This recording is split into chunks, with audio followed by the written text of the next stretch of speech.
Our next topic is role of government and regulators in corporate governance. What is the role of government in corporate governance?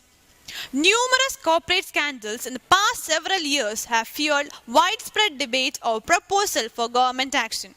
The central challenge for government is how to restore corporate integrity and market confidence without overreacting and stifling the dynamism that underlies a strong economy.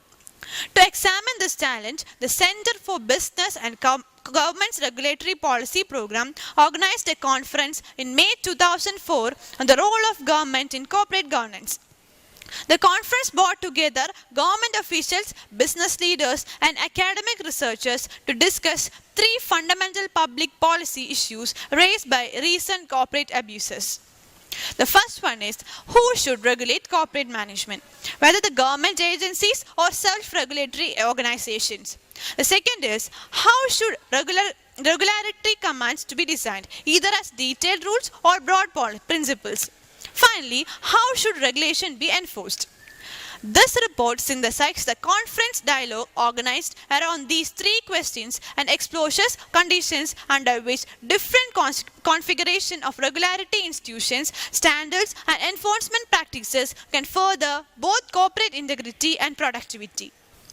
Next, what is the role of regulators in corporate governance? Regulators operate in a complex, high-risk environment at the interface between the public and the private sectors. They often share some responsibility for the sectors and industries they regulate with public institutions.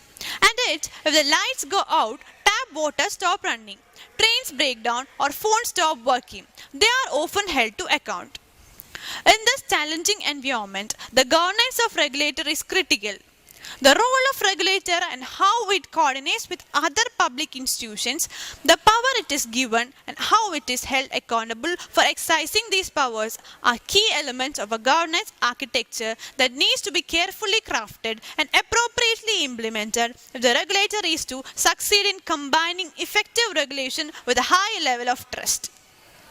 This report looks at the way in which four regulators, the Australian Competition and Consumer Commission, the Australian Energy Regulator, Portugal's Water and Waste Service Regulation Authority, and the UK official of Rail and Road have addressed these government challenges. The report identifies approaches to implement accountability, transparency, and coordination and helps identify some lessons that can help guide how these principles can be translated into practice.